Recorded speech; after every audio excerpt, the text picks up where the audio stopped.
El bruxismo o rechinar de dientes es más que un simple hábito nocturno. Puede afectar seriamente tu salud dental.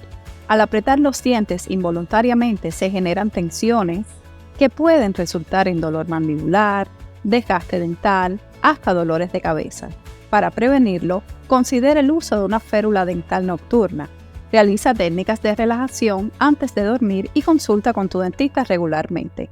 Trata el bruxismo no solo protegerá tus dientes, sino que mejorará tu calidad de sueño y bienestar general.